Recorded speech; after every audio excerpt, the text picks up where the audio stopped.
네, 안녕하세요. 신박사 인사드리겠습니다. 2022년 2월 23일 신박사의 장 마감 복귀 방송 하도록 하겠습니다. 시장이 오늘은 좀 반등을 좀 해줬습니다. 좀 의외이기도 하죠. 러시아에 대한 제재가 이제 시작되면서 사실 악재죠. 시장 전반적으로는 대외적인 악재가 퍼졌고 어제 미국 시장도 이제 밀렸는데 시장은 현재 지금 우크라이나 사태에 대한 피로감이 좀 누적이 되면서 해당 재료에 대한 어떤 반영이 사실 뭐 안 좋으면 떨어지고 좋으면 올라가고 이런 현상이 벌어진 게 아니라 뭐 알 수 없는 그런 변동 반응이 좀 펼쳐지고 있습니다. 뭐 계속 제가 말씀드렸지만 뭐 그거는 분석에 별 의미가 없다는 얘기를 계속 드리면서 그냥 뭐 포트 점검하고 업종 분석하고 종목 분석해서 이 국면을 지나가는 어떤 가운데서 더 나은 수익률을 내는데 포커스를 두고 에너지를 쓰자.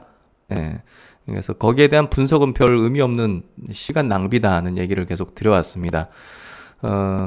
분석했는데 뭐 악재 터졌는데 왜 올라가겠어요? 의미가 없다는 겁니다, 사실. 그래서 그 정치적인 사안 그리고 이제 두 국가의 어떤 힘겨루기 싸움에 대해서는 그다지 깊이 있는 분석보다는 그냥 지나가는 바람 정도로 보시면서 종목에 보다 포커스를 두는 그런 분석, 스터디가 더 중요하다고 보여집니다. 어쨌든 최근에 이제 시장이 그 물가가 계속 올라가는 어떤 현상들이 벌어지고 있는데요. 이걸 그냥 단편적인 어떤 사건, 단편적인 사실로서만 우리가 바라보면 그냥 이제 의미 부여가 안 돼요. 의미 부여라는 게 이제 뭐 우리가 이제 전략상의 활용이라든지 이걸 주식시장에서 어떻게 녹여내가지고 또 수혜보는 기업이 있고 수혜보는 업종이 있는데 무작정 전체 시장에 대해서 그냥 악재니까 악의 축이다는 관점으로만 접근하면 어떻게 보면 그게 어떤 기업에게는 굉장히 호재란 말이에요. 인플레이션, 물가 상승 이런 것들이. 그래서 그런 것들을 우리가 명확하게 또 냉정하게 좀 판단해가지고 그래서 이제 수혜부는 업종에 대해서는 우리가 적극적인 투자 전략들 그리고 매수 전략을 감행을 해야 되는 거고요. 우리가 계속적으로 뉴스 나오는 것들, 리포트 나오는 것들만 단편적으로 계속 보다 보면 어떤 큰 물줄기, 어떤 큰 어떤 트렌드에 대해서 우리가 놓쳐버리거든요, 사실. 그래서 그런 것들을 놓치지 않기 위해서 우리가 과거를 또 학습하는 게 굉장히 중요하거든요. 근데 그 과거 학습은 또 경험이 있는 투자자만이 과거 학습이 될 수 있는 거지. 뭐 경험이 없는 그때 당시에 경험이 없는 투자자가 그냥 과거 차트나 이런 것 둘러보면서 그땐 그랬지 하면서 하는 거는 아무 도움이 되진 않거든요. 그래서 경험을 가진 어떤 투자자에게 오롯이 그 당시의 어떤 상황을 아주 이제 분석적으로 해석할 수 있는 그런 투자자에게 들어보는 게 중요하다고 생각하고 그런 부분에서 이제 당시에 어떤 시장의 현상들이 벌어졌는지 그리고 수급의 구도가 펼쳐졌는지 어떤 기업들이 10배, 20배씩 상승했고 어떤 기업들이 반토막, 5분의 1토막씩 내리꽂히면서 시장에서 사라져갔는지 이런 것들을 명확하게 이해를 해야 지금부터 어떤 투자를 하는 게 옳은 것인지를 판단을 해볼 수 있겠죠. 10년 전과 똑같은 패턴이 벌어지고 있습니다. 더 강력한 물가 상승은 특정 업종을 이제 장기 상승시키는 흐름으로 이제 연결될 거라고 보여지고요. 그런 부분에서 명확합니다. 당시와 뭐 똑같은 현상이 벌어지지는 않겠지만 결국 돈을 풀었다는 것 자체에 대해서는 명확하게 어떤 이제 피드백들이 나올 수밖에 없다는 거. 거기에 포커스를 두는 게 필요합니다. 사이클적으로는 달라졌습니다. 분명하게. 달라졌지만 분명한 거는 돈을 풀었다는 사실이고 거기에 의거해서 나타나고 있는 지금 현상은 그때 당시와 똑같은 패턴의 어떤 흐름들이 전개되고 있다는 거죠. 그 부분에 대해서 우리가 좀 파고들어야 된다. 그걸 오늘 좀 얘기 드리는 시간 같이 가져보면서 시장을 한번 정리해 보도록 하겠습니다. 시장 마감부터 해보도록 하죠. 코스피 지수 0.47% 상승해서 2719포인트 마감했고요. 코스닥 시장 1% 상승해서 877포인트. 양시장 모두 거래대금은 최저수 바닥. 코스피 8.9조 그리고 코스닥은 6.7조 원의 바닥에 거래대금이 펼쳐지면서 역시나 이제 하락 추세의 어떤 흐름을 계속 이어가는 형태가 되고 있습니다. 단순 반등인 거죠.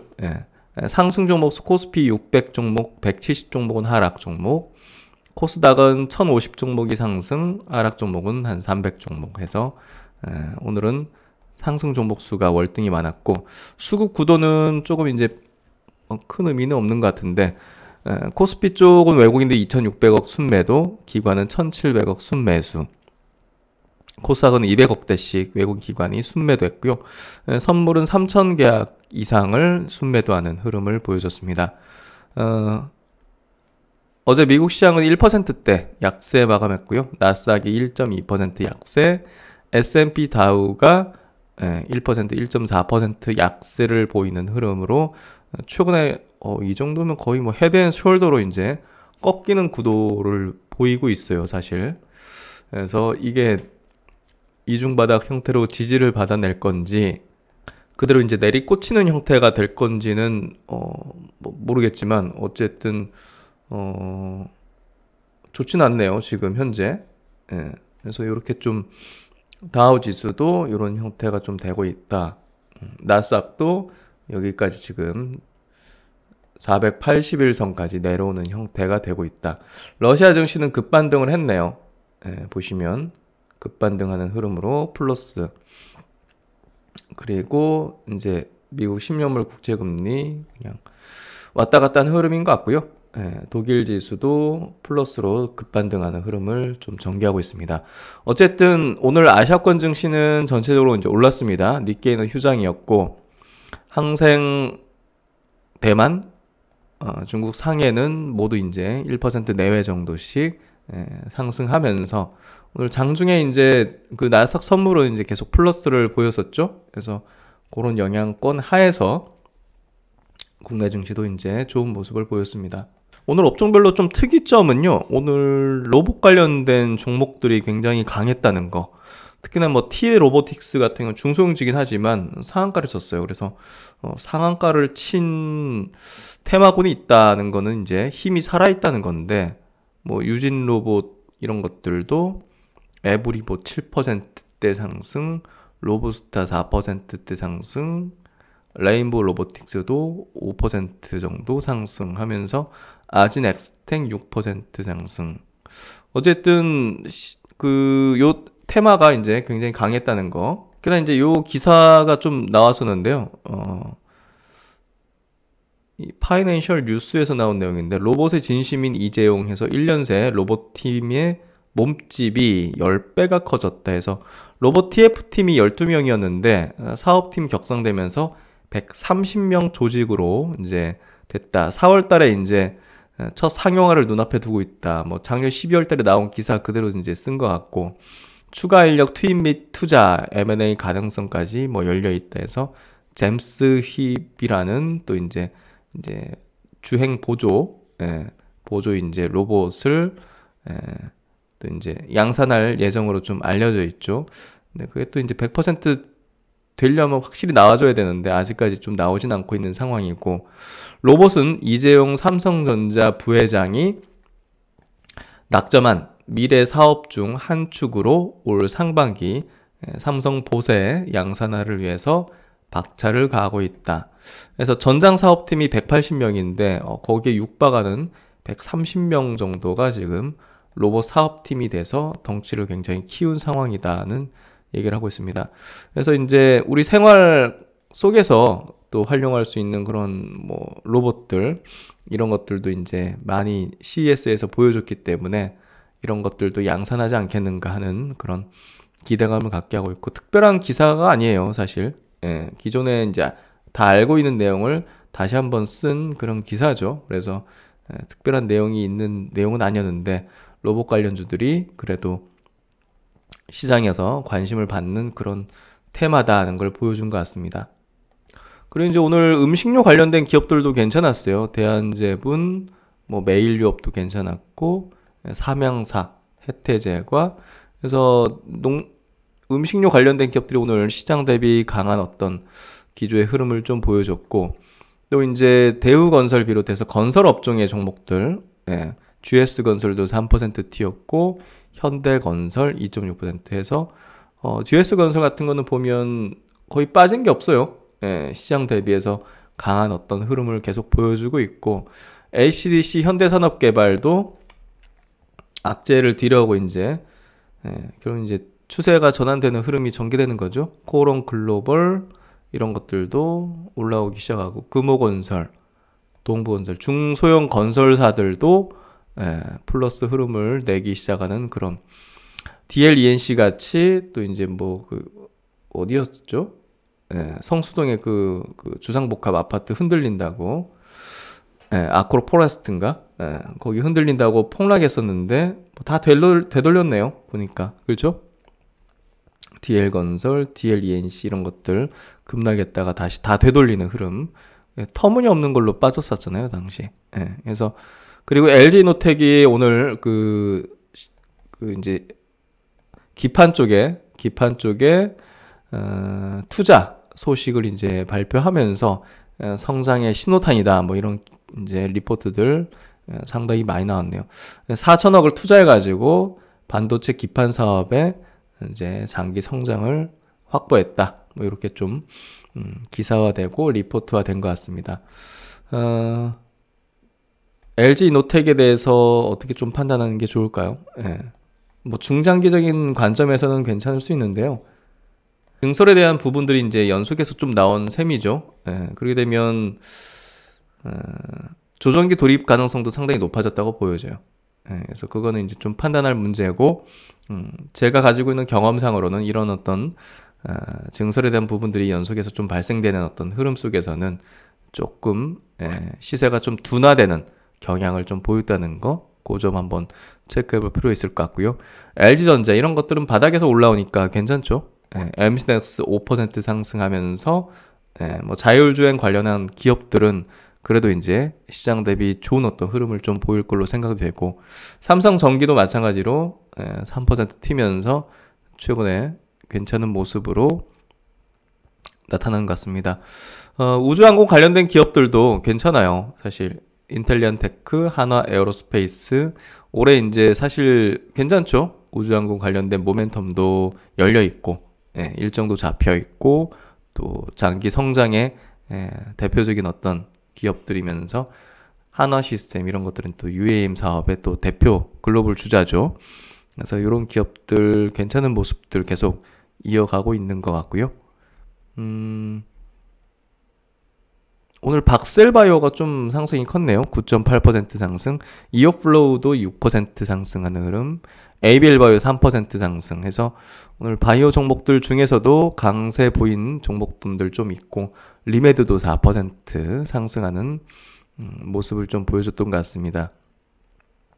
파마리서치 2.9% 상승으로 최근에 미용 관련된 기업들에 대한 주목도가 높아지고 있죠. 루트로닉 오늘 2.9% 상승하는 형태가 좀 됐고, 반도체 소부장도 오늘 좋았어요. ISC 5.6% 상승했고, 심텍도 3% 상승하면서 기어이 또 신고가 내는 흐름이 전개됐습니다. 해성DS도 다시 또 추세 복귀하는 흐름들, 원인 머티리얼즈 점진적인 어떤 상승 추세 계속 이어가고 있죠. PSK 뭐 반도체 주 중에서 이제 가장 강조드린 종목 중에 하나입니다. PSK 2.3% 상승하는 모습을 보여줬습니다.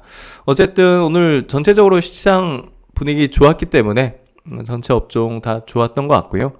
그 중에서 이제 건설 업종, 음식료, 그리고 이제 테마단으로 오늘 그 로봇 쪽이 또 좋은 어떤 기조의 좀 흐름을 보여줬던 것 같습니다. 시총 상위 종목들은 그냥 등락이 왔다 갔다 하는 흐름이었던 것 같고, 코스닥 쪽은 시총 상위주들보다는 약간 좀 밑에 단의 기업들이 좀 더 좋았던 것 같습니다. 그래서 낙폭이 과대했던 종목들 중심으로 좀 세게 올라온 종목들도 좀 많이 있는 것 같고요. 바이오 종목들도 오늘은 좀 반등하는 흐름들이 역력했던 모습이었던 것 같습니다. 그리고 이제 오늘 그 리오폰 관련해서는 화장품 주식들은 좀 빠졌네요. 화장품 주식들은 빠졌고, 또 리오픈 파라다이스라든지 카지노 쪽도 혼족 권어로 이제 오늘 마감되는 흐름이었던 것 같네요. 그리고 이제 오늘 외국인기 기관 동시 순매수 종목들 보면 오늘 그 조선주들이 좀 많이 보입니다. 뭐 가스 운반선, LNG선 이런 것들을 이건 현대 윗보조선 계약 해지네요. 어쨌든 삼성중공업 같은 경우 오늘 뭐 LNG 운반선을 4척에 1조 원 가까이 수주를 했다. 뭐 이런 기사들이 전반적인 조선주들의 우호적인 어떤 흐름들을 만들어낸 것 같고요. 한국가스공사가 10% 튀는 흐름 전개됐던 것 같습니다. 수급도 100억, 200억 크진 않아 가지고요.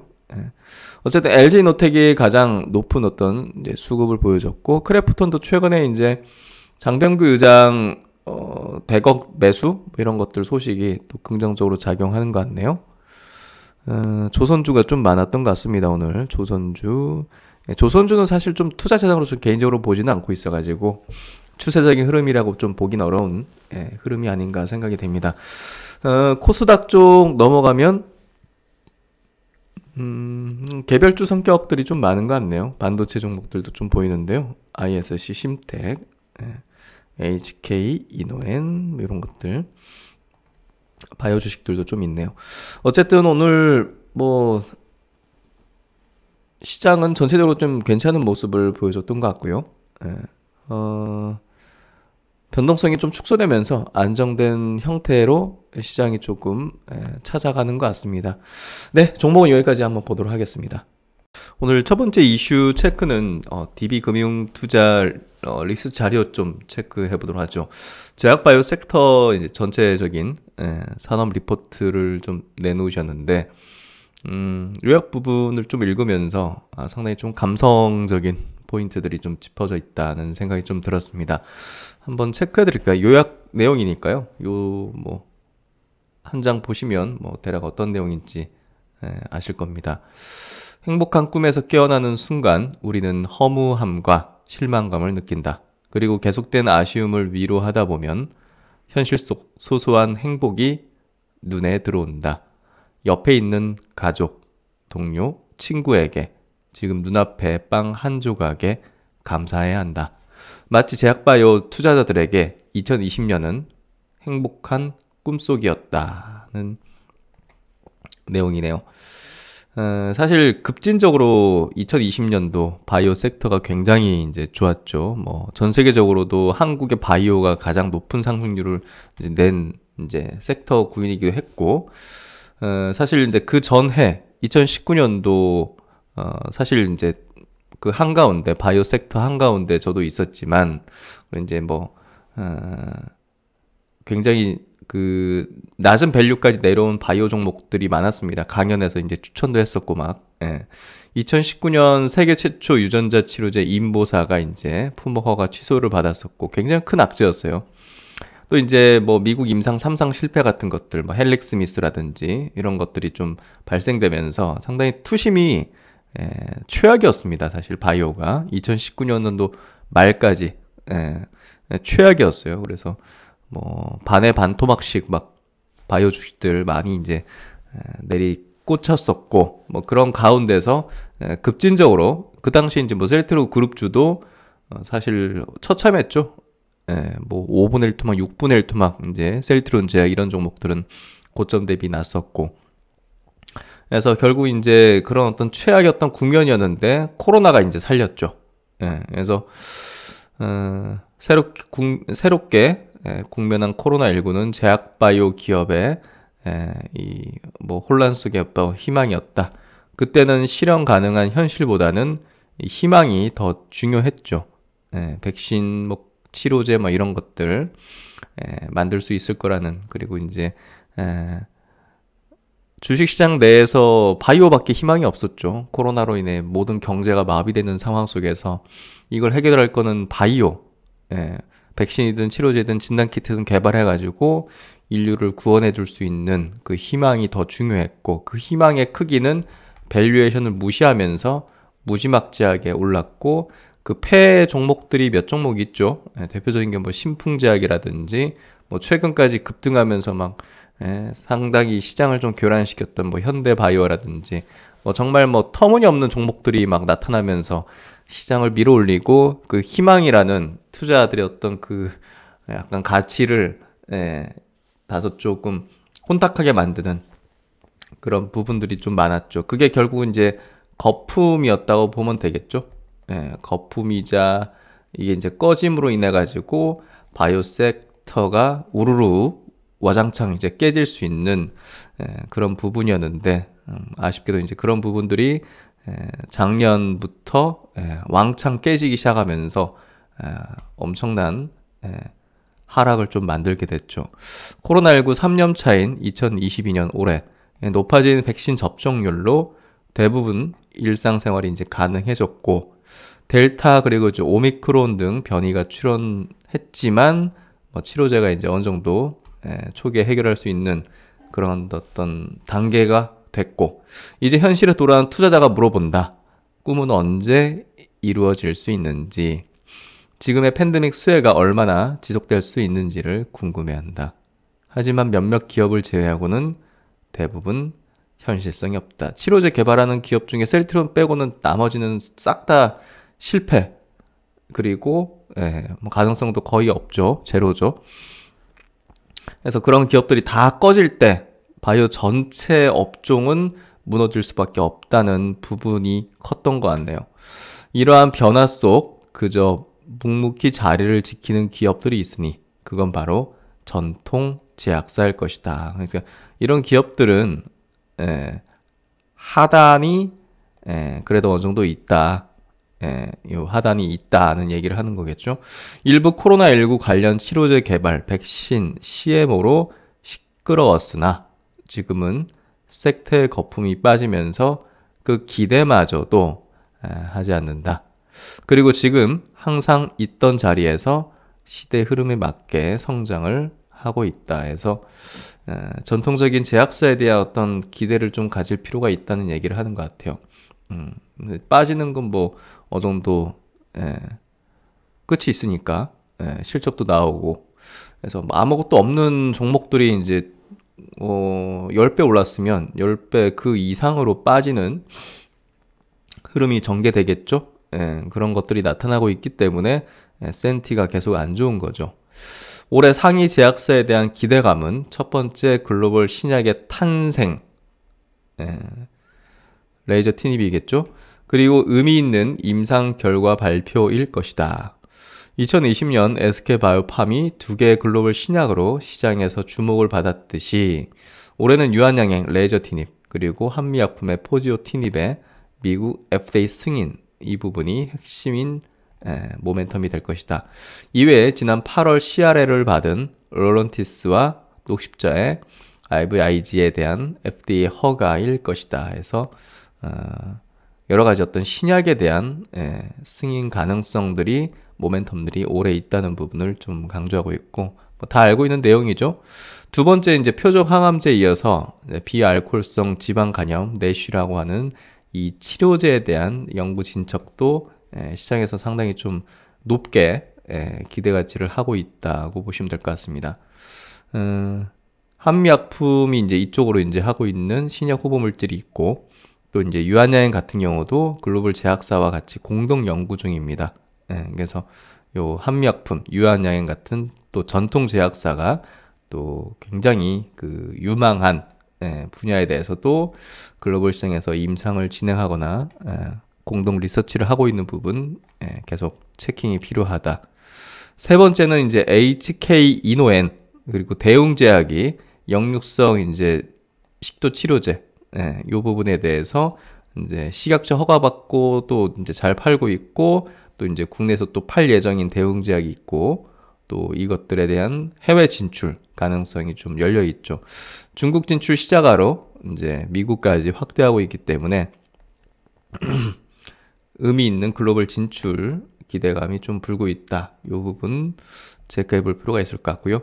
역동적인 변화를 추구하지 않는 전통 제약사이지만 혼란 속 자기의 자리를 열심히 지키고 있는 기업들인 만큼 지금의 혼란기에 안정적인 투자처가 될 것이라 생각한다. 특히 레저티닙의 FDA 승인 기대감으로 유한양행과 톡신과 국산 신약으로 성장 궤도에 들어선 대웅제약을 이제 탑픽으로 커버리지 한다. 그래서 유한양행 그리고 대웅제약에 대해서 아주 좋은 어떤 관점으로 이제 제시를 하고 있습니다. 그래서 이 부분 한번 체크해 보시면 좋을 것 같아요.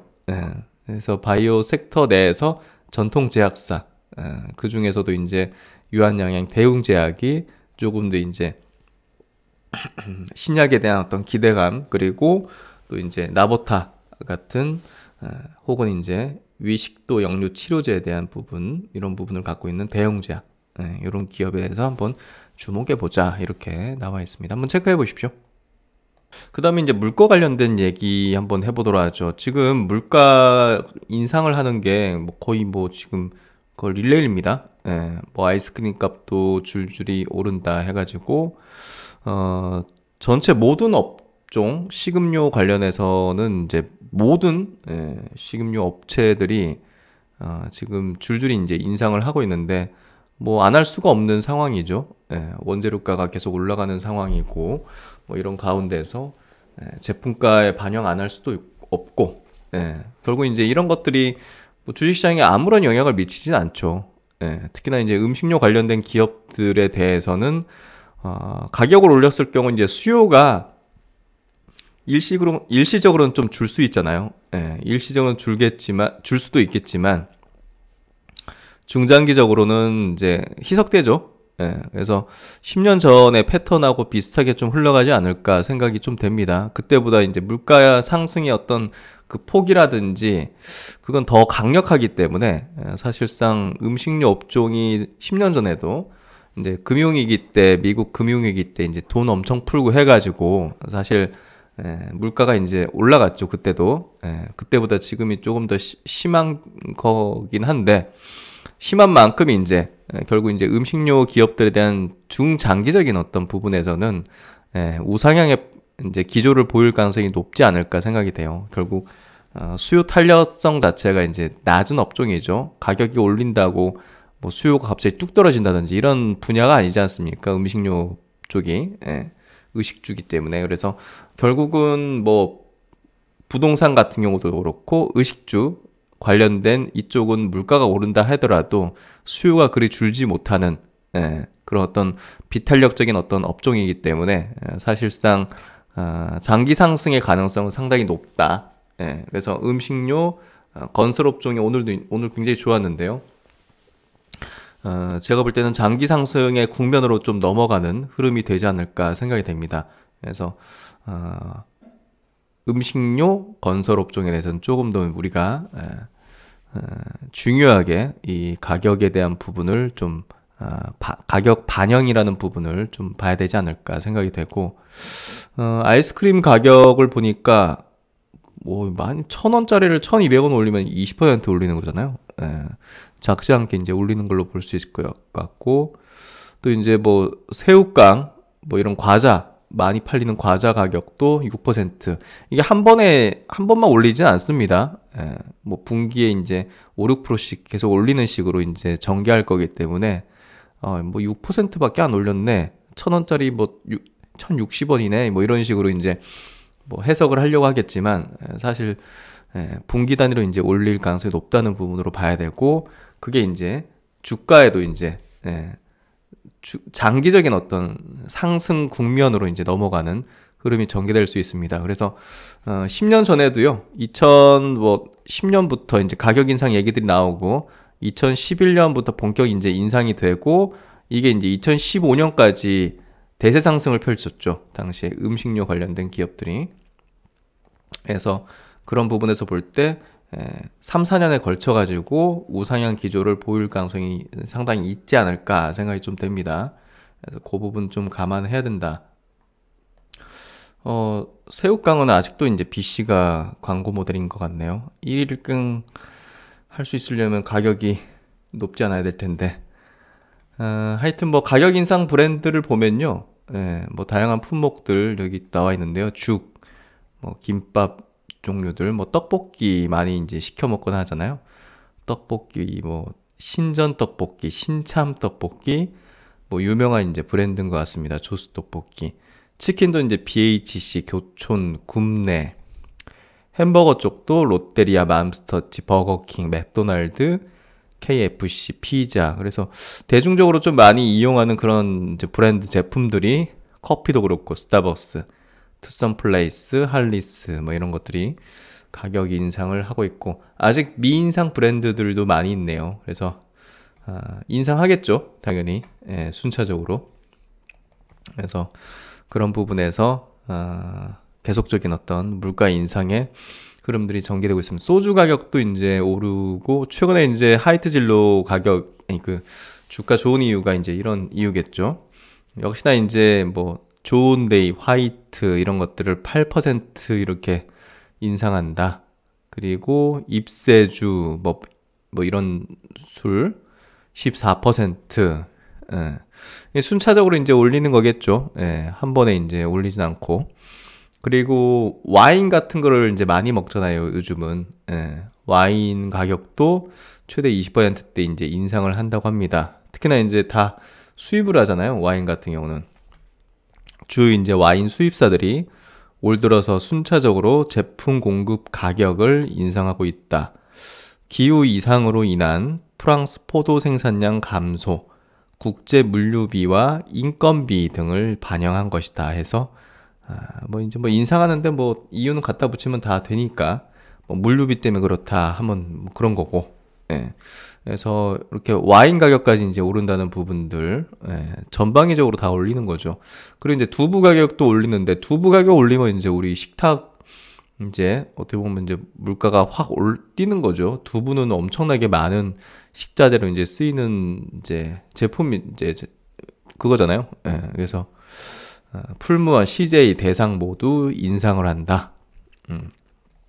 명품 가격도 뭐 계속 올리고 있었지만 역시나 이제 한국은 비쌀수록 잘 팔린다는 인식들을 가지고 있는 것 같습니다. 샤넬, 루이비통 이어서 구찌도 가격 인상해서 야, 참 백화점 가면 뭐 대기를 엄청 하고 있잖아요. 지금도 여전히. 그래서 뭐 좀 이해는 좀 안 되는 어떤 현상이긴 하지만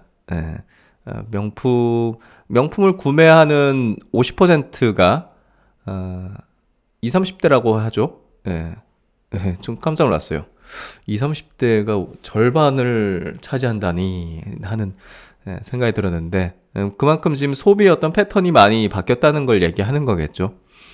그래서 패션업계 관계자는 한국이 비쌀수록 잘 팔리는 분위기가 형성되면서 명품 브랜드들이 너나 할 것 없이 가격을 올리면서 가격으로서 브랜드 가치를 만들고 있다. 실제로 잦은 가격 인상에도 한국인들의 명품 수요는 점점 커지고 있다 해서 한국 명품 소비 규모는 지난해 16조 8천억. 와, 16조 8천억을 명품을 샀네요. 전년보다 4.6% 증가했다. 이는 미국, 캐나다, 일본, 프랑스, 영국, 이탈리아에 이어서 세계에서 일본 번째로 큰 시장 규모다. 엄청난 규모죠. 경제 대국인 만큼 명품에 대한 수요도 급증하는 형태가 계속 이어지고 있습니다. 10년 전에도 물가가 이제 막 올라가졌어요. 당시 원자재 값 상승이라든지 이런 것들 때문에 물가가 뭐 3년 만에 최고 뭐 이러면서 당시에도 상당한 어떤 이런 인플레이션에 대한 우려들을 많이 했었고 그런 것들이 이제 제품가 반영이 되기 시작하면서 제품가에 반영시키는 기업들의 대세 상승 국면을 이제 시작하게 만들었던 그런 현상을 만들었죠. 그래서 이제 당시에 뭐 기획재정부 관계자는 기상 악화와 뭐 지금하고 비슷해요. 얘기 나오는 게 그렇죠. 아까도 와인 가격 왜 오르냐 그러니까 기상 이변 뭐 이렇게 얘기하잖아요. 기상 악화와 석유 곡물 그 당시에 라니뇽가 그렇죠? 그런 현상들이 있었어요. 석유 곡물 등 국제 원자재 가격 상승으로 인한 공급 측 충격이 예상보다 크게 나타나. 뭐 지금도 공급단에 뭐 얘기들 하는데 비슷하죠.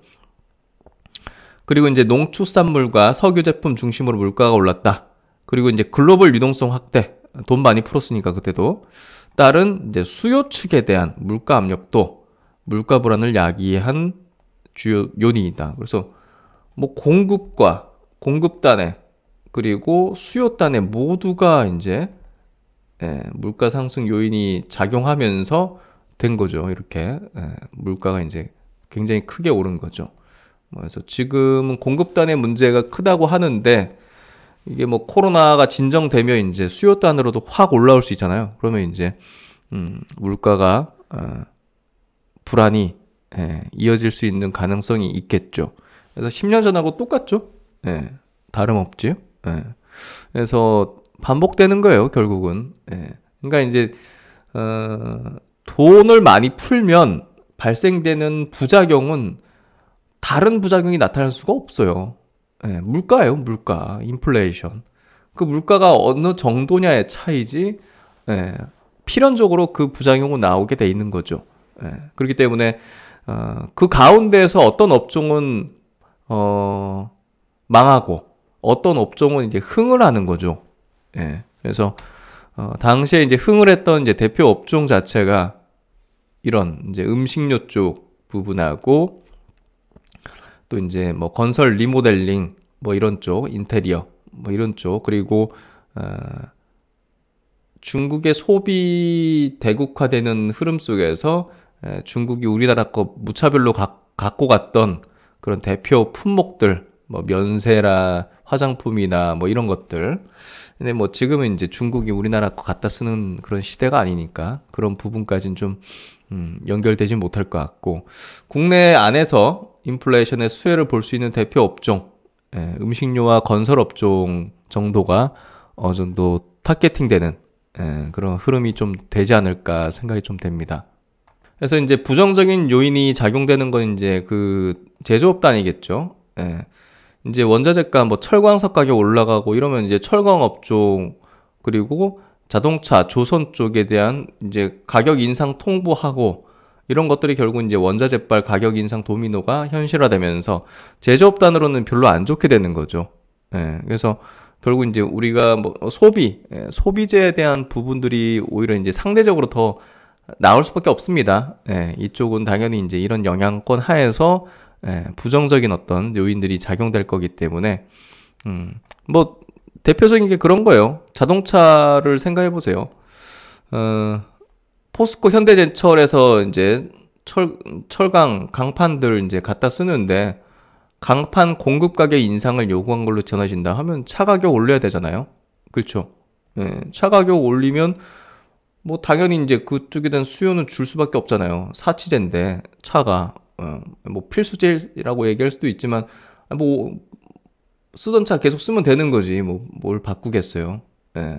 그래서 차 가격이 야 내가 생각했던 것보다 500만 원 비싼데 하면 그냥 타던 거 그냥 좀 더 타자 3년 이런 식으로 되는 거죠. 그러면 이제 이 제조업단의 이제 업황이 이제 안 좋아지는 거죠. 그래서 결국 이제 이런 현상들이 지금 연쇄적으로 도미노 현상이 발생되기 때문에 제조업단으로는 좋을 수가 없습니다, 사실. 그래서 그런 부분에서 이 물가의 어떤 상승은 분명한 어떤 업종별 희비를 교차하게 만들 수밖에 없고, 그러면 그 중에서 이제 좋은 어떤 영향을 받을 수 있는 그런 섹터는 딱 정해져 있단 말이에요. 그럼 그쪽에 대해서만 돈을 이제 몰리려고 할 것이고, 그런 부분들이 우리 투자 전략에서 이제 활용이 되어져야 또 현명한 전략이 되지 않겠습니까? 그래서 이제 이런 부분들도 좀 인식할 필요가 있다. 그리고 이제 리오품 관련해서도 당연히 이제 그쪽에 대한 서비스 가격들도 굉장히 올라갈 수밖에 올라가고 있잖아요. 이미. 그래서 그런 쪽도 이제 당연히 수혜를 보는 어떤 이제 대표 업종이 될 것이고, 그쪽에서 또 확실한 또 장기 구조적 성장하는 또 종목들이 있어요. 그래서 단순히 그냥 코로나 풀리니까 이제 일시적인 수혜를 보는, 묶였던 게 풀리는 그런 뭐 단순한 그런 쪽이 아니라, 구조적인 성장을 하는 뚜렷한 종목들이 있죠. 그런 쪽으로는 사실상 이제 장기 성장을 하는 흐름에서 이제 투자를 해볼 만한 그런 종목이 될 것이고, 뭐 결국 이제 지금 같은 시장 상황 속에서도 계좌를 레벨업 시켜줄 수 있는 그런 종목군들은 분명하게 있습니다. 결단이 필요하겠죠. 내가 갖고 있는 종목들이 마이너스인데 이걸 계속 들고 갈지 아니면 뚜렷한 어떤 장기 상승의 어떤 가능성이 높아지고 있는 그런 업종과 종목으로 갈아타 버릴지 그런 결단의 순간들이 이제 봉착하는 거죠.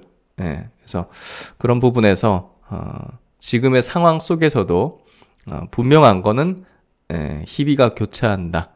업종이. 그래서 그 부분을 우리가 잘 파악하는 게 필요할 것 같고요. 이번에 짚어본 내용이 그런데 좀 판단에 좀 도움이 됐으면 좋겠습니다.